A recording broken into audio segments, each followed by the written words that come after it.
Pod Costa, o podcast da Rádio Costa do Sol. Começa agora o Pod Costa, o podcast da Rádio Costa do Sol. Eu sou Fernanda Santana. E eu sou Thay Bonotto. Hoje o Pod Costa vai mergulhar na cultura geek, cosplay e K-pop. Você ainda não conhece essas palavras, mas tá tudo bem, não se preocupa não que hoje o Pod Costa está recebendo duas especialistas que vão te ajudar a entender sobre esse universo que conquista os jovens e os não tão jovens também. É isso aí. Nós estamos recebendo hoje a Esmeralda de Gaia. Ela é empresária, com formação em Direito, produtora do evento Geek Friends e professora de dança cigana. Seja bem-vinda, Esmeralda. Obrigada, meninas. Recebemos também Elisa Tavares, mais conhecida como Lise, professora formada pelo curso normal e estudante de educação física. Apaixonada por dança, atualmente é professora de dança no estilo K-pop. Bem-vinda! Obrigada, gente. Esmeralda, você é do Rio. Como é que foi essa sua vinda para Araruama, essa mudança aí de cidade? Bom, em primeiro lugar, queria agradecer a oportunidade de estar aqui com vocês, falando um pouquinho não só do evento, mas também da minha história, né, em parceria aqui com a Lise, que é uma menina que eu admiro muito também. Então é uma honra compartilhar com você. Bom, essa minha transição, ela se deu por motivos, vamos falar, sociais, tá? O Rio, para mim, já há 15 anos atrás, que é o tempo que eu estou aqui, já era uma cidade muito violenta, e isso era algo que me afligia muito, e eu sempre falava, o dia que eu tiver filhos, eu saio daqui. E a minha, vamos dizer assim, o meu objetivo sempre foi vir para a região dos lagos, mas eu não frequentava aqui. No caso de trabalho, eu sempre fui do comércio também, além da advocacia. E quando eu engravidei, eu falei, é agora ou nunca. E aí foi quando eu decidi abrir mão das coisas que eu tinha, comércio e tudo, e vim para cá. E estou aqui. E não me arrependo. Você já está aqui há 15 anos, há 15 em Araruama. Uhum. E você já conhecia a cidade de Araruama? Olha, quando eu vim, que eu fiz a transição de fato, primeiro eu fui para Iguaba Grande, mas Sim. não me adaptei por ser pequena demais, né? Assim, a gente que vem do suporte do Rio, né? Eu não me adaptei a Iguaba. Sou agradecida pelo tempo que passei lá, mas não me adaptei. Então, um ano depois, mais ou menos, aí eu migrei para Araruama e aí fiquei, entendeu? E aí não me arrependo. Estou aqui, fui acompanhando a evolução também da cidade, né? E cá estou. Que bom, muito, muito bem-vinda. E você, Lise, nasceu aqui em Araruama, estudou aqui em Araruama? Eu nasci em Duque de Caxias, né, em Campos Elíseos. Aí, naquela época, ainda hoje, né, era muito violento lá. Então, meus pais decidiram vir pra cá, né, Araruama. Minha avó já morava aqui, aí eles vieram morar aqui com a minha avó. Eu tinha 3 anos, então eu era bem pequenininha. Eu estudei aqui em várias escolas, o que eu mais fiz foi estudar. Fez o conheceu, né? Todas as Cada escolas. momento eu estava em uma escola diferente. Mas eu estudei no Senim até o 4º ano, né? Aí depois eu fui pro Orlando Dias, aí depois eu fui pro Naí, depois eu fui pro Edmundo. Esmeralda, você é advogada por formação e atuava na área. Sim. Como é que foi essa transição de carreira na sua vida? Então, eu posso ser considerada nerd no sentido de gostar de estudar, né? Eu fiz 2 segundo grau ao mesmo tempo, estudava de manhã e de noite, passei para a faculdade muito jovem, com 16 anos, eu sou filha única, então eu fui criada naquela base ainda de agradar o papai e a mamãe nas suas escolhas, né? Apesar da minha veia sempre ter sido pro lado artístico, cultural, eventos, os meus pais, na época, dentro das possibilidades deles, queriam que a filha fosse doutora, né? E aí eu, muito jovem, com 16 anos, quando passei para a faculdade, escolhi uma carreira que agradasse papai e mamãe, que foi o direito, né? E como eu gostava muito de estudar, para mim não foi sacrifício nenhum, né? Eu na época, peguei a primeira prova da OAB, fui a nota mais alta do Rio de Janeiro, porque eu só estudava, entendeu? Então, para mim, assim, foi fácil levar a carreira de direito dentro desse segmento, mas nunca fui apaixonada, né? E aí eu fui amadurecendo, me casei, várias coisas aconteceram na vida e chegou um momento que eu falei, não tá dando mais, porque já estava se refletindo em doença do meu corpo físico. Eu já estava no meu limite. Mas ainda assim, ainda fiquei 16 anos na área, entendeu? Então eu peguei uma boa bagagem, eu tive um bom aporte desse lado jurídico, até mesmo na minha formação para outras coisas, né? Então aí eu decidi que eu ia parar, por recomendação médica eu precisava ter um tempo para mim, e aí eu comecei fazendo uma coisa que na minha época estourou como moda, que foi confecção de bijuterias. Mas como eu sempre quis mais da vida, eu não queria confeccionar bijuterias, então eu pulei para semijoias. E dali eu larguei toda a minha carreira de direito e fui fazer feiras e eventos. Minha família inteira virou as costas para mim, dizendo que eu tinha largado uma carreira para ser camelô. Eles não tinham um meio termo, entendeu? Por mais que eu respeite demais todo o trabalho é digno, né? Mas eu sempre quis mais. E dessa minha migração, eu consegui conquistar 2 lojas de um shopping no Rio de Janeiro, com meu esforço, entendeu? Aí a família toda voltou a me abraçar, entendeu? É assim que funciona.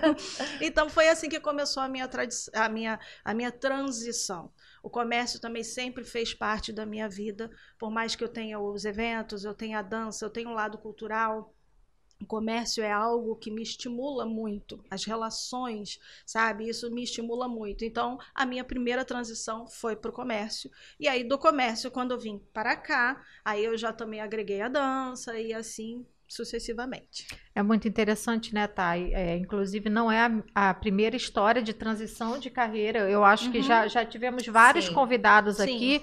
E eu acho que, felizmente, essa questão da transição de carreira é algo que acontece na vida das pessoas, normalmente está ligado à questão da saúde mental e da saúde sim, física, exatamente. da questão da exaustão.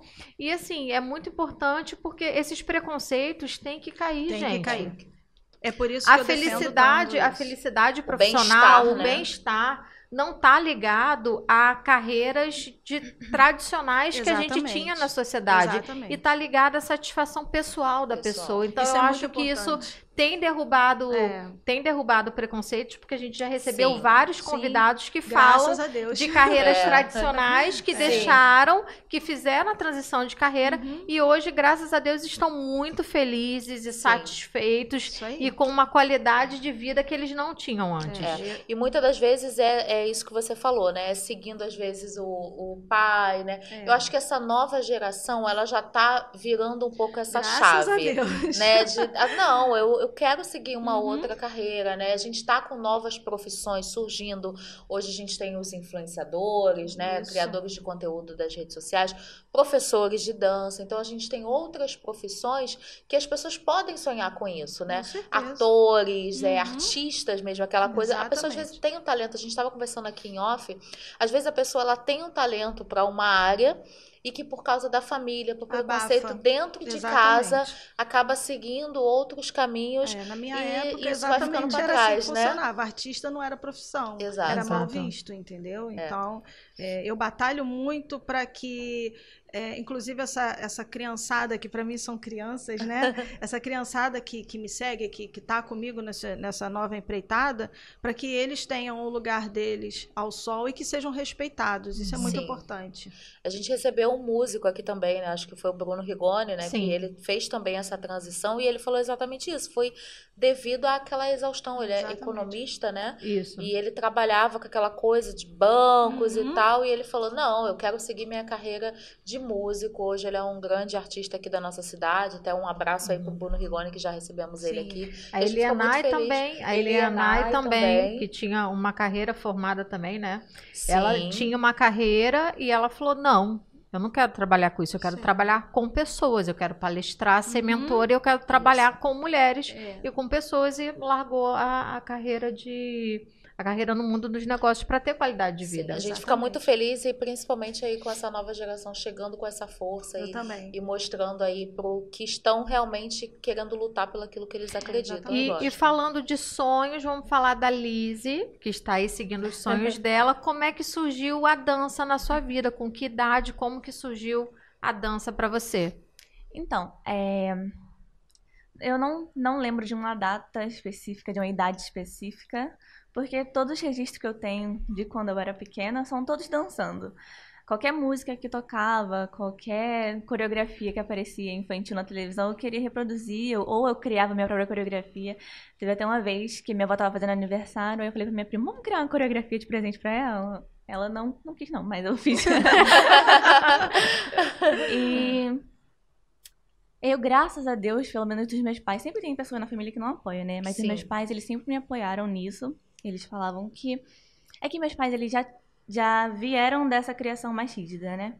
Então, eles falavam sempre que o que eu quisesse seguir, o que meus irmãos quisessem seguir, eles estariam apoiando, dando dinheiro ou não, né? Porque meu pai trabalha muito, muito. E ele disse que quando eu trabalhasse com algo que eu amo, eu não ia precisar trabalhar, né? Então, isso é algo que me pegou muito. E quando eu pude conhecer a dança, desde pequena eu já sabia que seria isso que eu ia fazer. A gente não tinha condições financeiras suficientes para pagar uma escola de dança, né? Então, o que eu fiz foi começar a filmar vídeos e postar. E a internet, ela ajuda muito o artista hoje em dia, porque antigamente a internet não existia internet, né? Sim. Eu não sou tão velha, né? Mas antigamente não existia essa coisa de crescer com a internet, de ganhar visibilidade com a internet. Hoje em dia, graças a Deus, eu posso postar meus vídeos e conseguir um alcance ainda não tão grande, mas eu posso conseguir o alcance de outras pessoas, de outras cidades, de outros estados, isso é ótimo. E trocar ideia também com outras pessoas da dança, exatamente. Conheci muitas pessoas, A internet, né, aquilo que a gente estava falando, com essa nova geração, novas oportunidades estão surgindo, temos os criadores de conteúdos e pode alcançar muito mais longe. Você sai, se fosse há alguns anos atrás, quando a internet não era a potência que é hoje, você ia estar dançando apenas aqui, no máximo num palco aqui na cidade, ou talvez, mas você ia estar para aquela plateia ali. Hoje a sua plateia, ela não tem limite. Não tem limite, é verdade. Ela não tem limite. Você pode estar do outro lado do mundo, né?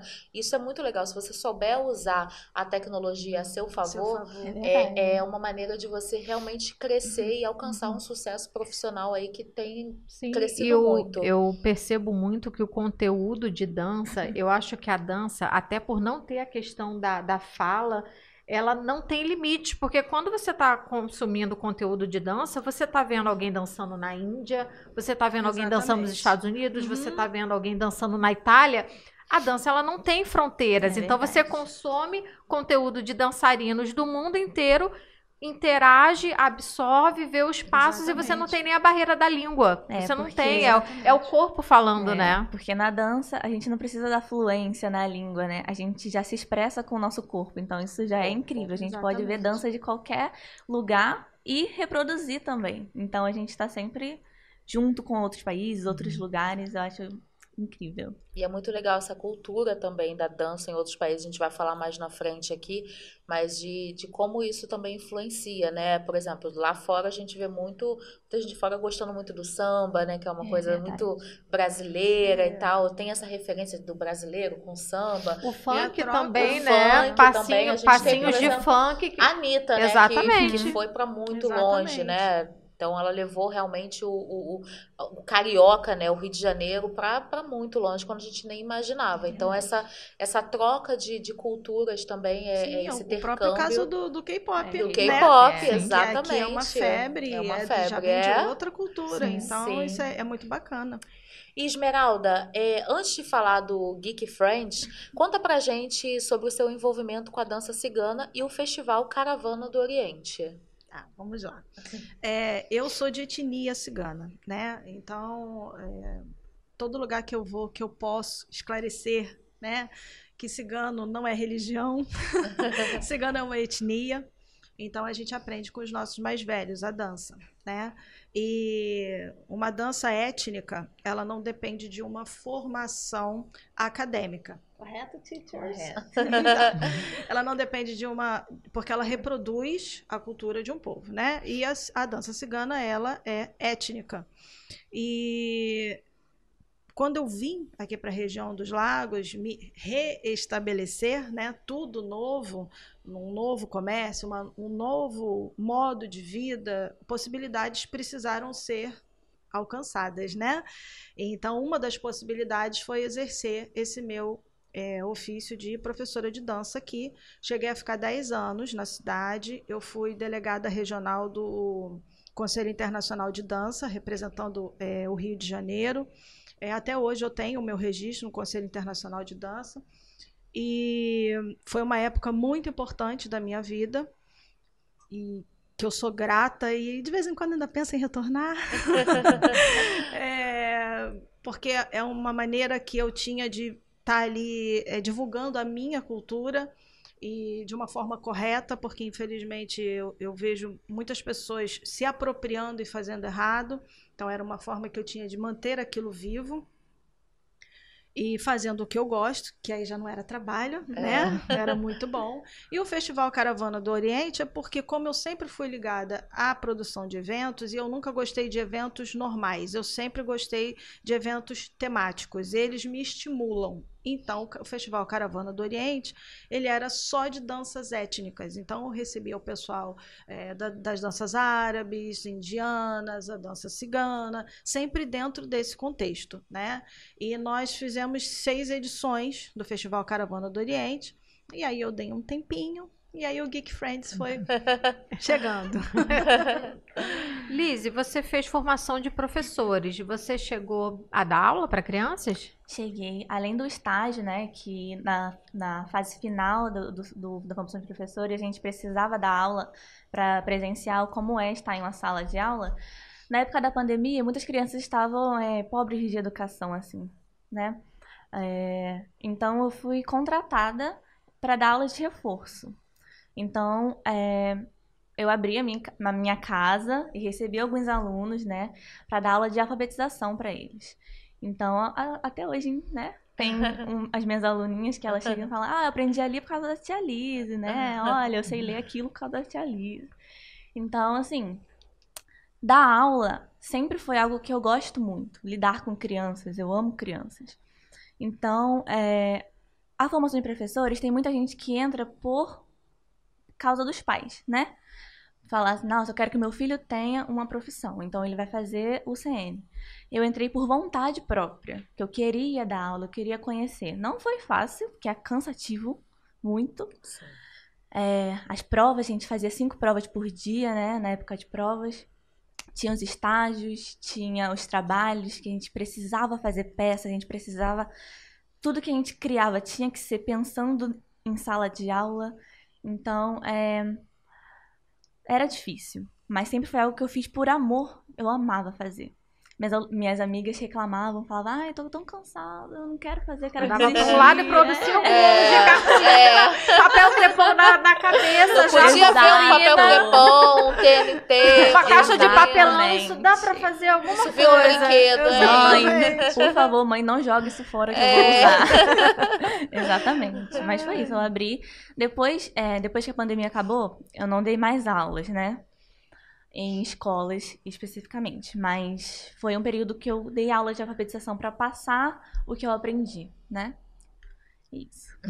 Mais uma paixão, tá vendo? Além da dança. Mas tá sempre aí no meio desse de ensinar, né? Hoje ela é professora de dança e tal, está sempre no meio. Esmeralda, e agora pra gente começar a entender essas palavras e explicar para quem tá assistindo a gente. Então, explica pra gente, eu sei que é um universo enorme, para as pessoas poderem entender o que é o termo da cultura geek. O que é geek? Bom, o geek, eu vou usar o termo comunidade, né? São pessoas, um estilo de vida, vamos dizer assim, pessoas apaixonadas por quadrinhos, por ficção científica, por séries, por games. Todos estão enquadrados dentro dessa cultura geek, né? E aí, a partir disso, acaba se desenvolvendo também uma forma de vida. Por exemplo, são fãs de anime, né? São aficionados por maratonar séries, e aí seguem aqueles personagens e trazem isso para a vida, né? E aí já começa a comprar uma caneca do personagem, uma camisa, porque quer se sentir mais próximo, fica ali ansioso quando vai ser o lançamento da próxima temporada. Então, acaba virando uma forma de vida também, né?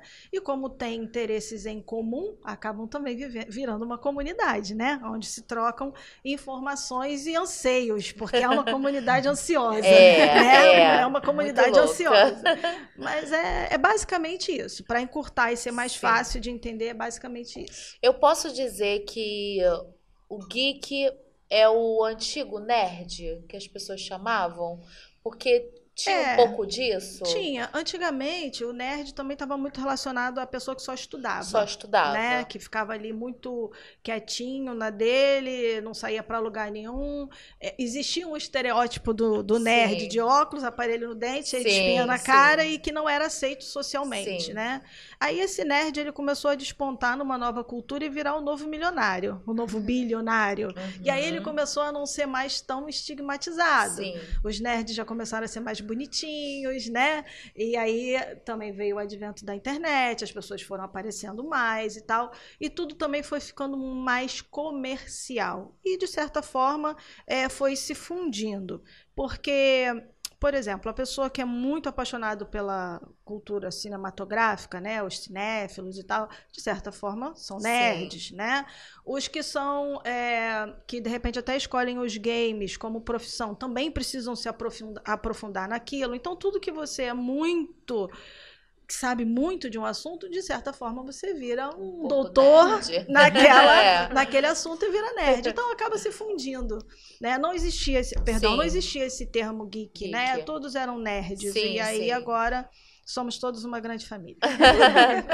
E Lizzy, você é estudante de educação física, né? Acho que aí já também continua seguindo aquela coisa de ensinar, de ser professora, mas qual o motivo da escolha? Foi essa paixão por dar aula ou você pretende usar esse curso para seguir algum outro caminho específico? Como a Esmeralda disse, na dança, a gente não precisa ter um currículo ali de graduação, né? A gente não é graduado em dança. A única faculdade de dança que a gente pode começar a ter uma graduação é de licenciatura em dança, que eu pretendo fazer, mas quando eu comecei a educação física, eu comecei focada só na dança.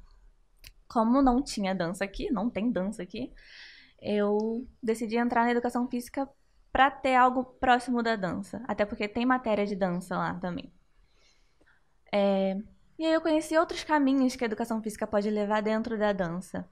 Eu comecei a conhecer muito do corpo humano. A anatomia virou minha matéria favorita, porque a gente vê muito do osso, a gente vê muito dos ligamentos, os músculos que a gente usa. Na biomecânica, a gente vê muito sobre a força aplicada, a força que a gente precisa dividir. Então foi algo que me abriu os olhos para outras coisas, né? E também... Acho que eu nasci para isso, gente. E também veio o ensino. A gente aprende muito de forma lúdica algumas matérias. E eu sou apaixonada por lúdico. Precisa ter lúdico.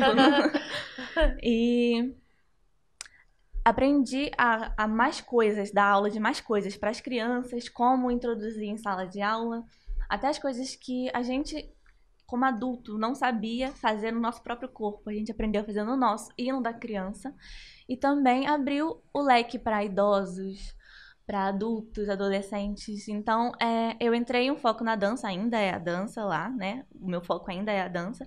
Mas também deu um leque para o meu currículo profissional, né? Ainda vou estar fazendo algo que eu gosto, mas com um público diferente, não focado em uma coisa só. E de uma certa forma também você vai usar todo esse ensinamento dentro da dança, né? Exatamente. Porque você conhecer o seu corpo, você saber o seu limite, né? Até onde você vai, como se movimentar, né? Eu acho que isso vai estar tudo interligado, como você falou, é aquele up no currículo realmente. A dança, ela traz uma responsabilidade técnica. Entendeu? Porque você, né, expor o teu aluno a movimentos que não são para aquela situação ou para aquele corpo, pode causar danos irreversíveis. Até porque o nosso corpo ele não foi feito para dançar, ele foi feito para andar, né? Então, a gente precisa aprender a como fazer o aluno dançar. Eu aprendi não só... Claro que eu ainda estou no 5º período, então tem um pouco mais para ver, mas eu aprendi não só a adaptar as coisas no corpo do meu aluno, mas também no meu. Então, eu melhorei muito tecnicamente no meu pessoal. sabe? Tem coisa no balé que eu ficava assim, mas como é que eu vou fazer isso? Por que que eu preciso fazer, sabe? Por que minha ponta precisa estar assim para funcionar? E eu entendi porque isso dá a sustentação do corpo. Então, a gente aprende muito mais do que só ensinar. A gente, né, vê também na gente o que a gente precisava aprender. Legal. Esmeralda, você falou que você não se considera geek, mas aí eu quero saber, teve alguém aí, alguma pessoa aí que fez você se aproximar desse universo geek? Como é que você conheceu o universo geek e por causa de quem? Vamos dizer assim que talvez seja o motivo mais importante da minha vida. Eu costumo dizer que a pandemia, ela trouxe extremos, né? Ela trouxe muito afastamento, mas também trouxe muita aproximação. E no meu caso, a pandemia me trouxe, além desse novo conhecimento, desse novo universo, a possibilidade de também estar mais próxima ainda da minha filha, né? Ela foi a minha grande inspiração. E por eu ser sempre muito relacionada e ligada às relações humanas, eu sempre prestei muita atenção nas relações dela, né? Como que ela se interagia com os amigos, e a pandemia foi algo que pegou todo mundo sem nenhum preparo, e, né, cada um reagiu de uma forma e muitos reagiram de formas muito tristes, né? Que foi o caso dos adolescentes que sofreram muito. No caso da minha, por ela ter uma vocaçãozinha lá, pezinho lá na psicologia, sabe? Os amigos procuram muito para desabafar, para conversar, para, né, para ter conselhos, e nós temos uma troca muito grande de mãe e filha, muito mais até de amigas do que de mãe e filha. E eu fui começando a entrar no universo deles. A minha filha é desse universo, né? Ela é apaixonada por animes muito antes disso virar modinha, desde muito novinha mesmo. E ela, desabafando comigo, começou a me contar como que os amigos estavam reagindo a ficar essa quarentena, todo mundo fechado, né? Que veio essa coisa de não conseguir socializar e eles só tinham a internet. E dali foi surgindo dentro de mim quase que, como eu vou dizer, uma vontade realmente de agir, de fazer algo para que essas crianças, quando pudessem se encontrar, elas conseguissem se conectar de alguma forma. Então aí começou a nascer a ideia de se fazer um encontro cosplay, que foi a primeira edição, foi um encontro cosplay. Né? Na primeira liberação sanitária que nós tivemos, nós fizemos um encontro num ambiente aberto, com seguranças fazendo a aferição da temperatura, todo mundo de máscara, álcool para toda parte, e eles não podiam se encostar, se abraçar, mas estavam juntos. E esse primeiro encontro já foi um sucesso, foi uma explosão que eu não imaginava, veio gente de vários lugares, e dali ele foi se formalizando, né? Eu fui aprendendo cada vez mais com ela e com todo o universo, e com eles também. E aí o evento foi crescendo. Então foi daí que se solidificou. Outra coisa interessante também que eu vou contar para vocês. Conte. Eu e a Thay, esse é o nosso 21º episódio do Pod Costa. Certo. E eu acho que além de entrevistar, né, Thay, a gente aprende muito. Então, assim, cada história que a gente traz, cada história que a gente escuta, a gente vai aprendendo também com isso. Então, eu não posso deixar de dizer também que essa questão da pandemia, a gente recebeu várias pessoas que também tiveram essa transformação de descobrir coisas novas na pandemia. Porque na pandemia todo mundo teve que se reinventar. Então, desacelerar. Exatamente. Teve gente que descobriu novos hobbies de esporte, de dança, profissional. Eu tive até que cozinhar na pandemia. Tá vendo? Você acredita que eu consegui fazer comida na pandemia? Nossa! Então, muita gente, até com relação a descobrir dons culinários, tudo isso. Eu acho que a pandemia, ela, claro que ela teve uma grande parte triste, foi muito triste. O mundo, eu acho que há muito tempo não se deparava com algo relativo à doença dessa forma, mas ele, como tudo tem dois lados, ele teve um lado de transformação na vida das pessoas. Até com a questão do meio ambiente, né? O quanto a gente pode falar que mais próximo da gente é a nossa lagoa. Sim. O quanto que a lagoa ela se transformou, né? Ela era uma antes e uma depois da pandemia. Exatamente. Então, vamos falar aqui de uma coisa mais próxima, a Lagoa de Araruama, mas assim, o quanto que o meio ambiente, ele também teve um respiro. Exatamente. Ela desintoxicou. Exatamente. Para a gente ver o quanto que isso é profundo. E a pandemia nada mais foi, para quem conseguiu observar, um período de grande aprendizado. Sim. Seja na coisa lúdica, né? Sim. Eu até cozinhei, ou fui dançar e tal. Mas na reflexão mesmo do ser humano, dos nossos atos, o que a gente não parava para pensar, o que a gente nunca teve tempo de fazer, a conversa que a gente não podia ter porque trabalhava, né, de tal hora a tal hora. Outras pessoas também que começaram a ser vistas com outros olhos na pandemia foram os artistas. Exatamente. Porque os artistas foram os primeiros a parar, né? Porque precisava desse contato com as pessoas, né? Do palco. E os últimos a voltar também. Exatamente. Mas com a tecnologia, né? Com as lives, era o que distraía. Gente, eu lembro do início da pandemia, aquela questão de todo mundo trancado em casa, não tinha outra coisa a não ser você ligar a TV e ver uma live de artista. Era uma comoção, porque era a única coisa que você tinha para fazer, porque as pessoas iam comentando na live, lembra? Sim. Era uma forma de você interagir com o mundo também, porque as pessoas iam comentando na live e você tinha algum contato com as outras pessoas. Séries, os filmes, né? Tiveram muitos clipes. E a gente tem aí a própria explosão do TikTok, que foi um aplicativo que inicialmente foi concebido para ensinar e ele virou entretenimento. Quantos artistas não explodiram com a comédia, com a dança, através do TikTok? Porque era o que a gente tinha. Exatamente.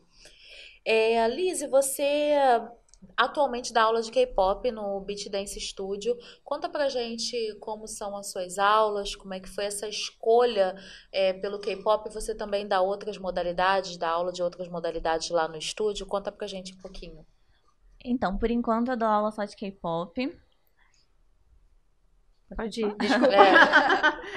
Por enquanto eu dou aula só de K-pop. Eu estou estudando para outras modalidades, mas por enquanto eu dou aula só de K-pop. E não foi algo que eu escolhi mesmo gostando muito, porque eu sempre tive um bloqueio nas coisas que eu gosto, assim, sobre o meu pessoal, meu psicológico, sabe?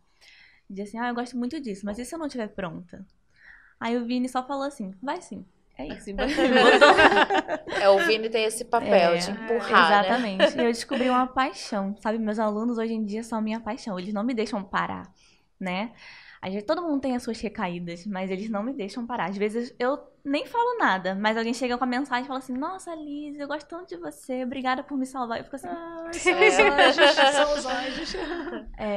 E quando eu conheci o K-pop, aproveita e explica pra gente o que é o K-pop, porque às vezes muita gente que tá nos assistindo não sabe. Conta pra gente o que é o K-pop. O K-pop, ele é a música coreana, né? A música popular coreana. O K-pop, ele tem a sua imagem única, assim. Ele tá sempre mudando, mas ele tem a sua imagem única que a gente fala assim, ok, isso é K-pop, né? Que a gente olha pra uma música e fala, ok, essa música é K-pop. Identidade visual. São, na sua maioria, hoje em dia nem tá misturado, mas em sua maioria são coreanos, que vêm da Coreia do Sul, né? A música. E eles têm dança, eles têm atuação, eles têm coreografias, figurinos, tudo muito característico deles, da cultura deles, né? Então, é aquela música que tem o rap, aquela música que tem o vocal, os grupos são separados por... Cada integrante tem o seu papel lá dentro, né? Todos fazem a mesma coisa, mas cada um tem o seu destaque. Então, a gente tem o dançarino center, que ele é o que está sempre no centro da coreografia, porque ele é o que tem mais técnica, né? Nós temos o vocal, que é o que tem mais técnica na voz, temos o rapper principal. Então, a gente tem essa identidade visual do K-pop, né? Quando eu conheci o K-pop, foi isso que me chamou a atenção. Eu conheci por acaso, eu estava pesquisando outra música e acabei neles. E quando eu vi aquele diferencial de tudo que eu já conhecia, me chamou muita atenção. Foi como uma luzinha assim, caraca, nossa! Eu já gostava muito da cultura asiática, né? Na pandemia, eu comecei a gostar de anime, apaixonada hoje em dia, assim, nossa. Mas eu já gostava muito da cultura coreana, sempre gostei muito. mas eu não conhecia as músicas. Ver os clipes, né? Ver as músicas me deu aquela luzinha do diferencial que eu não conhecia, né? Aquela cor, que eles têm muitas cores também. Sim, muitas cores. E conta pra gente quem são hoje os nomes, assim, os mais populares do mundo K-pop, né? As bandas mais populares. As mais populares, no topo, assim, que eu posso dizer, é o BTS e o Blackpink. Eles são os maiorais, assim, que todo mundo conhece. Também temos o Stray Kids, que tá crescendo muito, é meu grupo favorito ultimamente. Conheço bem. Meu Deus do céu. É meu grupo favorito e o pessoal tem conhecido muito eles. New Jeans e Lee Serafim são grupos novos, mas que explodiram muito por músicas. Elas fazem músicas que ficam na mente. E aí o pessoal. Chiclete, né? Chiclete. Todo mundo começou a ouvir muito delas. Acho que são esses, os mais famosos. Também tem outros, né? Existe os mais antigos, tem o Big Bang, que todo mundo conhece na cultura ali. Temos o Red Velvet, Girl Generation, são coisas que vieram antes, mas que também têm o seu destaque. Deixa eu te perguntar uma coisa. É sempre dividido o grupo de meninos e grupo de meninas? Temos grupo misto também. Costumava não dar certo até 2016, 2017, assim, mais ou menos. Costumava não dar certo o grupo misto, não era muito aceito. Porque eles tinham a divisão de grupo feminino tem que ser de um jeito, grupo masculino tinha que ser de um jeito. Com relação à roupa? Isso, mas em relação à coreografia, em relação cultura. A se portar, né? Então, não era muito aceito. Criaram alguns grupos mistos, mas eles não davam certo. E aí veio o CARD, que é um grupo bem conhecido também. Eles são um grupo misto, tem 2 meninas e 2 meninos. Quando criaram grupos mistos, ficava assim, ok, como eles precisam se portar? Porque tem um jeito e tem o outro jeito. Como vai misturar isso, né? Quando o CARD iniciou, eles lançaram a música pré-debut, que a gente chama de a música que vem antes da estreia de verdade, um treinozinho. E a música explodiu, sabe? Foi um sucesso. Todo mundo aceitou mundialmente, internacionalmente. Furou a bolha da Coreia em si. Então, eles existem até hoje. Estão meio parados porque estão no exército, alguns, né? Os meninos estão no exército, é obrigatório. Mas foi uma coisa que explodiu, então existem mais grupos masculinos e mais grupos femininos, né, separados, do que misto, mas ainda existem. Você pode explicar um pouco pra gente com relação à questão de ser asiático, a questão da cultura, por exemplo? Existe uma questão de vestimenta, de sexualização da vestimenta que pode, não pode, ou com relação aos passos, como você falou, tem passo que só menina pode fazer e menino. Você pode explicar pra gente por que esse padrão e por que essa diferença, para as pessoas entenderem? O que significa isso? Na cultura asiática, né, eles sempre foram um país muito rígido e eles são muito regrados. É o país que eu conheço que tem mais disciplina, porque eles seguem, sabe assim? Eles precisam ser famosos na Coreia seguindo o que eles fazem. Então, o grupo feminino, ele costuma ser mais sensual, né? Temos alguns grupos que usam outros tipos de passos, danças urbanas. K-pop é danças urbanas. No Sindicato do Rio de Janeiro já foi incluído K-pop, né? Mas os grupos masculinos têm a coreografia mais forte, mais marcada, mais pesada. As roupas são mais largas, jogadas, né? E as meninas, elas têm um conceito mais... uma roupa mais curta, uma roupa mais colada. Mas... a partir do momento que o K-pop explodiu em 2020, começou a mudar isso. As meninas estão fazendo coreografias mais marcadas, com os passos mais jogados, que foi o que foi aceito. Eles viram que foi aceito, né? E os meninos estão também sendo sensuais do jeito que as meninas estavam sendo. Então, ao passar do tempo, eles estão reformulando isso. E em questão da vestimenta, eles também têm essa marca registrada deles. Cada coreografia precisa ter o seu figurino, né? Eles nunca vão dançar, vocês nunca vão ver eles dançando com a mesma roupa, outras coreografias. Eles estão sempre trocando de roupa para trocar a coreografia. Porque a roupa, ela deixa a coreografia com a identidade visual da música, né? Então, quando a gente vai ver vídeos de covers de K-pop, ou vídeos dos próprios coreanos, eles estão sempre usando roupas características da música. Então, a gente sempre vai ver a roupa em conjunto com a música, em conjunto com a coreografia. Isso é bem interessante, né? Sim, sim. Essa questão toda de uma pensar, construção, exatamente, de você pensar a música com a roupa. Exatamente. Esmeralda, como você vê o papel da cultura geek na sociedade atualmente? É mais aceita do que era no passado? Muito mais, até mesmo porque se criou um apelo comercial muito grande. Várias marcas surgiram em cima dessa comunidade geek, vários produtos foram criados em cima disso. A própria indústria aí cinematográfica começou a produção de séries, né? E através das séries vem um vestuário, vem um acessório, vem uma caneca, vem uma almofada, coisas que não existiam antes, né? É uma caneta de personagem, é um caderno de personagem, e assim foi explodindo. Há um tempo atrás a gente tinha o que era um personagem? Era um super-homem, era uma Mulher Maravilha, Sim. né? Era muito fechado isso. Sim. Hoje em dia não. Hoje em dia realmente explodiu, e tudo que vira comercial acaba sendo muito mais aceito. Né? Não existe mais aquele estigma, não existe mais uma formatação, nem uma exclusão existe mais, como era antigamente. Lizzy, além das aulas, você tem um grupo de dança seu? Conta um pouco pra gente isso. Em 2018, eu fiz minha festa de 15 anos, né? E aí, eu queria ter 15 damas, mas eu não tinha amiga suficiente. E aí, eu coloquei 7 damas. Quando a gente apresentou K-pop, na época eu já gostava, né?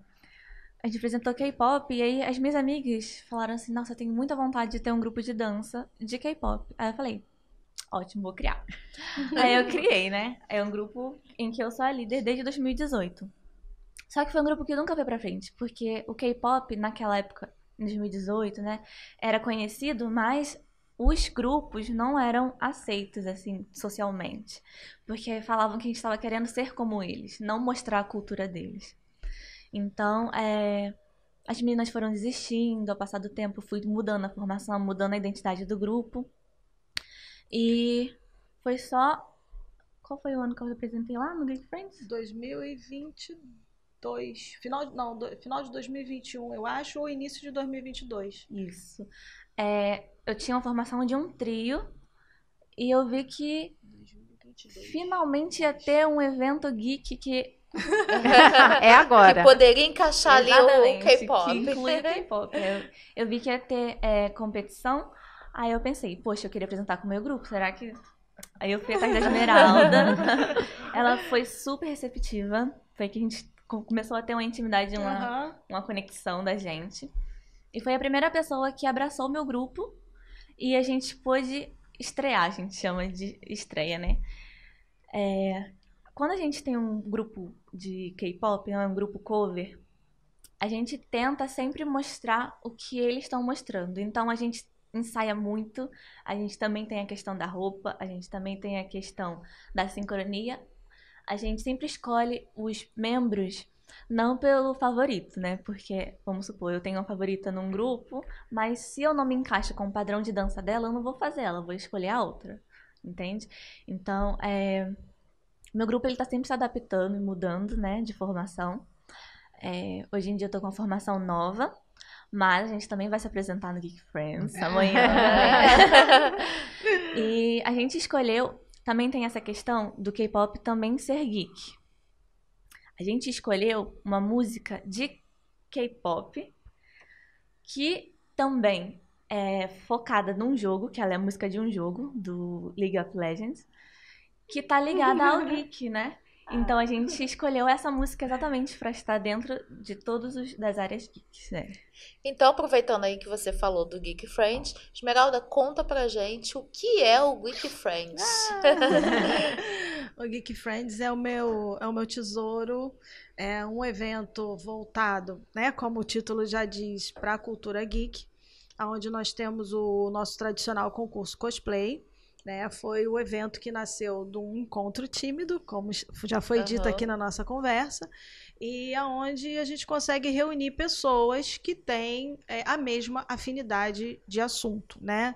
Então nós temos as apresentações de dança, sempre no segmento K-pop. Nessa edição nós não vamos ter concurso, mas temos aqui, né, muito bem representado, não só com a Lísia, como com o grupo dela, o Navileira. Vamos ter outros participantes também.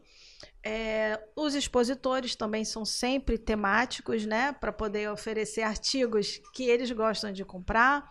E brincadeiras, quiz, sorteios, tudo ali dentro do universo. Até a própria balada que a gente faz, antes a gente faz uma seleção musical que eles votam e escolhem a playlist. A última tá com 6 horas, né? Tá com 6 horas de duração, só com músicas que eles gostam, que eles curtem, né? Então, assim, todo o evento é moldado em cima do que eles desejam para se divertir, para se encontrar, para ver e ser visto. E o evento acontece amanhã, não é isso? Isso, dia 16, lá na Mansão das Orquídeas. Vai ser de 16 horas até as 22 horas. A classificação é livre, né? Nós temos todo esse cuidado também, a segurança, porque recebemos, em grande maioria, menores de idade. Então, assim, é um evento familiar. Como estão sendo as vendas de ingresso para quem quiser estar no evento amanhã? Certo. Ainda tem ingresso? Vai ser vendido na hora? Conta pra gente quem quiser participar aí do Geek Friends. Então, hoje nós ainda temos alguns ingressos que estão sendo vendidos ainda no segundo lote, né? Então, as pessoas podem comprar através da rede social, depois eu passo, que vão me achar pelo Pix online ou na livraria Castro Alves, que fica lá no Shopping Azul, no centro da cidade. Elas vão lá presencialmente e compram o convite. E no dia do evento, amanhã, dia 16, vai ser vendido também na livraria Castro Alves durante o dia e na hora do evento lá na portaria. E agora nós vamos conversar sobre cosplay e eu quero fazer um convite que a gente está com outra convidada aqui, tá? Eu quero convidar a Kali para fazer parte do nosso bate-papo. A Kali, que é filha da Esmeralda e é a razão dessa movimentação, exatamente.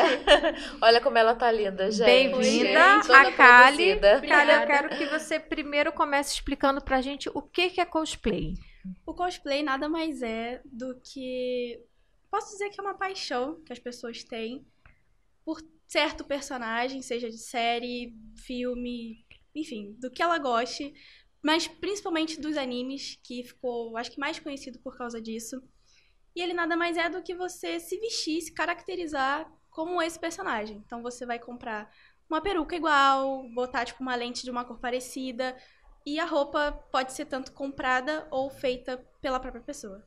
E você acha que tem uma idade para fazer? Ou o pessoal mais velho também faz? Ou você acha que hoje em dia é mais a garotada?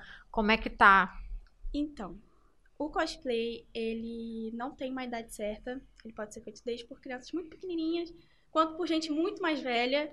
Eu acho que isso vai muito também da pessoa gostar daquilo. E é uma forma de você se expressar muito bem. É uma forma de arte.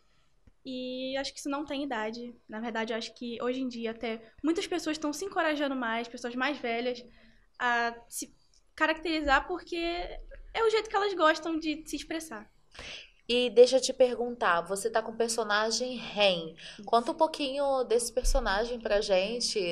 Então, a Ren, ela é uma personagem de um anime chamado ReZero, ou ReZero. Não é tão novo, mas é uma personagem amada por muitos, até mais do que a própria protagonista do anime. Então, acho que ela recebeu muito esse carinho e eu gosto muito dela. Eu sou uma das pessoas que tem um carinho muito grande. E a gente falando dessa questão de roupa, Liz, eu queria que você contasse pra gente como é que você fez para poder adquirir essas roupas, para poder entrar no estilo, até com relação ao grupo, por exemplo, a apresentação que vocês vão fazer amanhã. É fácil comprar roupas nesse estilo? Vocês compram na internet? Vocês compram em brechó, adaptam? Vocês gostam também de personalizar a roupa? Vocês cortam, costuram? Conta pra gente sobre a moda do K-pop. O K-pop, ele tem uma cultura de roupa também muito deles, né? E por causa do estouro que foi na internet, dos grupos coreanos, por causa do que a Esmeralda disse, né? O comércio, ele viu isso como uma boa forma de ganhar dinheiro também, né? Então, hoje em dia, a gente encontra facilmente os figurinos que eles usam vendendo pela Shein, vendendo na Shopee, né? Tem em vários lugares na internet. Temos também como comprar roupas e adaptar. A gente faz muito isso. Eu vou fazer isso amanhã, né? A gente usa a nossa própria roupa, a gente vê a roupa que eles estão usando no clipe, a gente vê no nosso guarda-roupa que a gente tem igual, adiciona um acessório, adiciona uma costura. Então, a gente está sempre adaptando. As pessoas que fazem covers de K-pop, elas costumam muito adaptar. Eu sigo uma influencer que ela faz as próprias roupas, ela não compra. Então, ela pega o que ela tem no guarda-roupa, costura, adiciona EVA, adiciona retalho de pano e faz a própria roupa, para ficar mais parecido possível. E dos seus alunos? Eles pedem orientação? Professora, que roupa que você acha que eu devo vir? Eles começam indo com uma roupa e depois eles se soltam e vêm com outra. Como é que é na sua aula? Então, eu posso usar o exemplo da Kali, que ela já foi minha aluna. Os alunos, eles começam aí nas aulas com roupas normais de dança. Quando a Kali começou a usar as roupas parecidas com as coreografias que eu ia passar, os alunos começaram a se soltar. Aí, às vezes ou outra aparece alguém assim, Liz, vai passar qual coreografia pra eu usar uma roupa, sabe? E também, às vezes, eles postam os vídeos dançando em casa das coreografias que eu fiz. Que eu passei em aula, né? Então, eles regravam em casa com roupas parecidas e me perguntam, Liz, essa roupa tá boa? Liz, essa roupa combina com a coreografia? E também tem a questão do espetáculo, né? Fim de ano a gente costuma se apresentar e eu sempre passo pra eles com antecedência a roupa que eles precisam usar. Porque a coreografia, ela tem identidade e as pessoas precisam ver a identidade, né? Então, se a gente vai dançar uma coreografia que é muito pesada em sentido de passos fortes, né? Marcados, uma roupa muito colada não vai dar a identidade que a gente quer passar. É isso. Eu sei o que eu passei para a última coreografia, dona Liz. Eu quero uma calça caqui, uma blusa preta larga. Tá bom. E Kali, conta pra gente qual foi o seu primeiro cosplay e como que foi essa escolha? O meu primeiro cosplay, por incrível que pareça, foi de um personagem masculino, o Uchiha Itachi, do Naruto, muito conhecido. E eu acho que eu escolhi ele porque eu gosto muito, principalmente do anime e do personagem. Tenho um amor muito grande. Porque foi um dos primeiros animes que eu assisti desde muito novinha. E você agora falou uma coisa interessante que me surgiu uma dúvida. Você fez um personagem masculino. Tem isso você vai fazer só os personagens femininos ou as meninas? Hoje já tá muito diverso isso. A menina faz o personagem masculino se ela gostar do anime, do cosplay. Isso já é uma coisa normal as pessoas já fazerem, já aceitável? Sim, muito, na verdade. Muitas mulheres fazem cosplays masculinos. Justamente, é mais difícil você ver um homem fazendo cosplay do que uma mulher. E hoje em dia principalmente hoje em dia, não tem mais esse tabu que tinha antes. Então, hoje em dia, homens fazem cosplays de mulheres. Eu tenho até um amigo meu que faz. E mulheres fazem cosplays de masculinos. E eu acho que isso vai muito do gosto da pessoa. Eu, por exemplo, eu gosto muito de misturar os dois, mas isso acho que vai muito questão do gosto da pessoa. Kali, deixa eu te perguntar, com relação à roupa, você sempre compra a roupa pronta ou você compra e adapta? Você já costurou alguma roupa? Como é que é a questão da criação da roupa para você? Então, no meu caso, eu nunca costurei uma, mas já assim, comprei e adaptei. E eu geralmente compro muito também. De outros, né, que a gente fala, pessoal que produz o próprio cosplay, são cosmakers. O que eu faço para os meus trajes são geralmente alguma arma, algum acessório que o personagem usa. Mas em questão de costurar mesmo, nunca fiz. Só mesmo da questão da adaptação e comprar uma pronta. Com relação ao cosplay, para a gente poder entender, é só a questão da roupa ou existe um lado artístico, por exemplo, de atuação, onde você fica com isso, você fica com a personalidade, você faz uma encenação do personagem? Me explica isso, por favor. Sim, existe muito disso. Inclusive, muitos eventos, vamos botar aqui os maiores que tem, as pessoas estarem num personagem e elas começarem a agir como esse personagem. Então elas vão trazer a personalidade, a essência desse personagem para elas durante aquele momento. E principalmente em questão de concurso, a pessoa tem que realmente ter o personagem ali com ela, em questão de apresentação, algum gesto, alguma pose, alguma fala que o personagem faz para ficar o mais parecido possível. E quando a gente fala com relação à questão de adolescentes, né, Thay? A gente tem adolescentes que são mais soltos e a gente tem adolescentes também que são mais tímidos. Existe o cosplay, ele traz oportunidade para aquele adolescente que é tímido também? Tem gente tímida que faz o cosplay ou é mais só para o pessoal que é mais solto?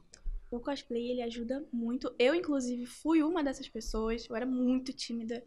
E o cosplay, ele ajuda muito a pessoa a se soltar mais. Porque ele, naquele momento, não necessariamente vai ser ela. Ela pode estar agindo como aquele personagem. Então, ajuda muito na questão da pessoa conseguir socializar um pouquinho mais. Então, sim, ajuda muito. Eu acredito que seja até um pouco do teatro, né? Porque no teatro, muitas mães, né, colocam às vezes seus filhos porque eles são muito tímidos para tentar trazer essa desenvoltura. E quando eu já fiz teatro também, quando a gente veste um personagem, você meio que desliga um botãozinho de que é você e você vira o personagem, né? Então eu acho que o cosplay pode ser até uma maneira desses jovens que são mais tímidos, né, de se mostrar e de querer aparecer de uma outra forma. Acho que é um pouco disso, né? Isso. Lizzy, com relação às redes sociais, como é a sua atuação nas redes sociais? Você falou que publica vídeos. Como é que está hoje o seu papel, a sua presença na internet? Com K-pop, com a dança? Eu tenho postado sempre os vídeos que eu faço na minha aula, né? Sempre no final da semana eu filmo a coreografia que eu passei durante a semana. As visualizações são boas, eu fico feliz com as visualizações. Eu tenho postado bastante no Instagram, né? Aí eu recebo comentários de pessoas que eu sequer já vi alguma vez na vida, ou de pessoas que nem me seguem, mas que acharam meu perfil por causa da coreografia, né? Ou pessoas que me pedem tutorial no privado. Ah, você pode postar como é que você aprendeu a coreografia? Eu acho isso muito interessante, né? Também tenho postado no TikTok. TikTok também dá bastante visualização. E além disso, até quando eu vou pegar uma coreografia para passar para meus alunos, quando eu não entendo alguma coisa, eu vou atrás também de outros criadores. Essa troca, né, que a internet exatamente. permite. E deixa suas redes sociais, então, para o pessoal já te acompanhar, quem gostar desse universo aí, da dança, né, do K-pop. E fala pra gente também onde é a sua aula, onde é a escola de dança, para quem quiser. Quais são os dias, horário, quem quiser fazer uma aula experimental. Eu dou aula segunda e quarta, 3 da tarde. Terça e quinta, 10 da manhã. E sexta-feira, às 6 da noite. Aonde que fica o espaço? Lá no Beat Dance, em frente ao Shopping Azul. Lá na Avenida John Kennedy. Quem quiser fazer aula experimental é só ir diretamente lá no espaço. Ou entrar em contato pelas redes sociais, né? Beat Dance Studios. Ou comigo mesma, no meu Instagram. Lizzy Tavares. Só pesquisar Lizzy Tavares que vai encontrar. Já vai em encontrar, todas as minhas né? redes, é isso. E, Kali, deixa pra gente também suas redes sociais e também um convite, né, para quem quiser aí começar nesse meio cosplay. Qual a dica que você dá, né? A pessoa às vezes está assim, poxa, eu gosto de tudo, mas por onde eu começo? Começo comprando a roupa? Indo no evento amanhã. Eu acho que é uma dica. Aproveita para fazer um convite também. Primeiro de tudo, vou começar falando sobre essa questão de como que a pessoa pode começar nesse mundo. É uma questão, assim, que as pessoas ainda pensam que, nossa, eu tenho que ter dinheiro pra fazer isso, justamente porque as roupas são caras. Mas não é bem assim. O cosplay, ele pode ser, a gente chama de cosplay de armário. Então, as pessoas podem começar assim, que é você utilizar peças que você tem em casa, que seja parecido com o personagem, ou improvisar. Que você, tipo, escolher algum personagem mais simples, por exemplo. Que você tem alguma coisa parecida em casa, você já pode começar a improvisar. E com isso, se a pessoa quiser crescer mais, começar, tipo, a postar mais, a divulgar, e aí, com isso, vai trazer uma visibilidade maior, e aí talvez até algumas oportunidades de parceria com lojas que vendem cosplay, ou então, por exemplo, você focar num projeto de um cosplay específico, e você começar a juntar ali, fazer, assim, não necessariamente iniciar gastando muito, mas de pouquinho em pouquinho ali, juntando um pouquinho, que você vai conseguir comprar ali o necessário para começar. E a questão das minhas redes sociais é Kalistein, É o Kali com K e 2 L's. E, gente, fazer o convite pro evento, tá? Vai ser muito legal. Vai ser das 4 horas até as 10 da noite.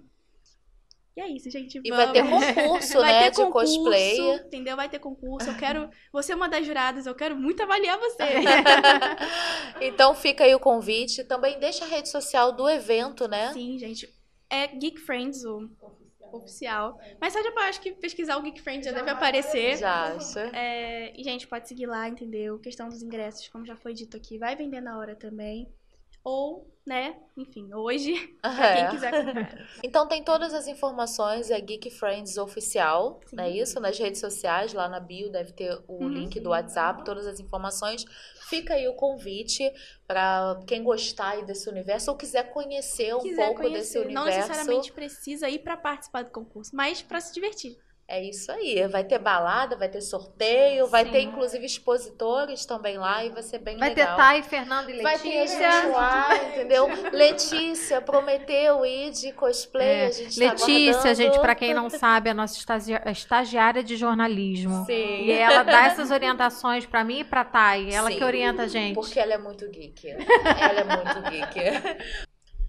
E antes da gente finalizar esse episódio, nós temos alguns parceiros aqui no Pod Costa, que é a Oroóticas e a Prolagos. E para a Oroóticas, a gente sempre faz um desafio. A gente pede para eles analisarem o perfil das nossas convidadas. E eles analisaram o perfil da Esmeralda e da Liz e mandaram um presente para vocês. Presente! Mas antes da gente entregar, porque não é qualquer presente, eles realmente analisam o perfil de vocês. Eu tô aqui com a cartinha da Esmeralda de Gaia, Obrigada, personalizada. E vou ler aqui o que eles escreveram para você. Esmeralda de Gaia, mulher de força e apaixonada por desafios. Esmeralda, me chamo Letícia e é uma honra fazer sua consultoria de imagens. Usei fotos e vídeos do seu Instagram e espero que você goste.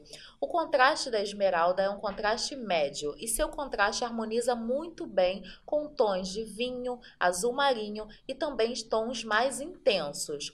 O rosto da Esmeralda é um rosto oval com linhas mais alongadas. Seu formato de rosto transmite ser uma pessoa equilibrada, sensata e calma. E eles mandaram aqui um presente com uma proposta de óculos para você. Abre e espero que você goste. Que maravilha! Muito obrigada, Oroótica. Vamos ver. Nossa! Mimos! Mimos recebidos. Recebidos do Nasci Pod pra Costa. ser mimada, fica a dica. Olha, ainda no tonalidade de verde que eu amo, gente. Olha, viu? Eu nem vi, já amei. Olha, gente. Olha que linda. Gente, Oroóticas arrebenta. Arrasa, né? Arrasa. Uau! Olha que lindo. Olha! Gente, lindo demais esse Gente, óculos. olha só. Olha, Que maravilhoso. A Oroóticas, ela não erra, gente. Não erra nunca. Essa Lindo. questão da análise que eles fazem, do Sim, perfil, sim. eles fazem através da rede social das pessoas. Uau. Mas essa análise que eles fazem do rosto é incrível como eles Vai conseguem certinho. escolher um modelo que combine com o rosto da pessoa. Perfeitamente. Gente, O formato, É ele lindo. encaixa. É lindo. Ele encaixa sempre Eu com amei, o eu rosto. amei. Amei. Eu que sou apaixonada por óculos, esse daí, nossa, eu tô apaixonada. Já faz parte de mim, Oroótica. Amei. Ó, e temos aqui a cartinha também, Elisa Tavares. Olha a cartinha Olha. personalizada. Foto também. tirada no Geek Friend. Olha! Olá, Liz, me chamo Letícia, sou consultora de imagens da Oroótica e fui desafiada pelo Pod Costa a realizar a sua consultoria através da sua rede social. É um grande estímulo enfrentar novas propostas. Vamos lá. A linha do seu rosto tem um contorno circular, assim formando um rosto redondo que transmite uma mensagem de romantismo e acessibilidade. Seu contraste é baixo, pois o tom do seu cabelo com a sua pele se harmonizam, ficando em tons bem próximos. Óculos sugerido. Escolhi um modelo geométrico para comunicar mais a modernidade, dinamismo e sensualidade. A cor escolhida foi o rosé. Trata de uma harmonização, já que está dentro da sua paleta de cores pessoal. Olha. e dar uma olhada aqui no seu modelo. Gente, eu estou apaixonada. Muito lindo, né? Apaixonada com A maiúsculo. Antes de eu comprar esse óculos aqui, a minha irmã era rosé. Aí, Ah, Ó, tá vendo? Tá dentro da sua paleta. lindinho, olha a cor da caixinha, gente. Rosa, Meu Deus. linda. Olha. Linda, linda. Ó, Olha! que Gente, lindo. lindíssimo. Vou ter Olha pra que caramba. diferente. Nossa, bonito, né? Olha isso. Olha!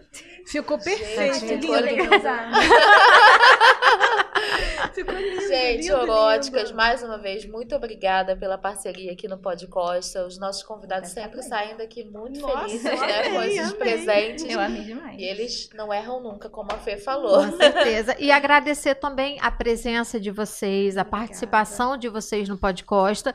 E é um universo, né, Thay? Eu e Thay temos filhos pequenos, Sim. então a gente escuta eles em casa falando É. e tal, mas é muito interessante como Sim. que a gente aprendeu e como é um universo mágico e cheio de cultura e informação. Então, Exatamente. muito obrigada pela presença de vocês, agradecemos Nós é que muito a agradecemos. presença de vocês. E essa é a função do Pod Costa. O Pod Costa tem sempre essa função de trazer talentos da região dos lagos, pessoas que estão fazendo a diferença na região dos lagos, seja através da dança, através da realização de eventos. Sim. E muito obrigada. É isso aí. Obrigada, meninas, pela presença. Adorei o cosplay também da Kali. Maravilhoso. E amanhã nós estaremos lá no Geek Friends, Exatamente, né, Fê? estaremos Vamos de lá. cosplay? Não, ainda não. A gente tá Tá. naquela fase que a gente vai pra conhecer, Pra conhecer. tá? É pra conhecer. Tá. A Letícia que vai. Isso, de a cosplay. Letícia A Letícia vai. vai. Mas nós estaremos lá com o maior prazer, cobrindo o evento, fazendo parte disso aí. Porque a Ai, gente vai ser acha maravilhoso. muito legal esse incentivo também para os jovens. Queremos convidar vocês que estão aí nos assistindo a continuar ligados sempre nas nossas redes sociais, todas as redes sociais, Pod Costa Oficial, porque toda sexta-feira tem episódio novo, né, Fê? Até o próximo episódio. Até o próximo episódio.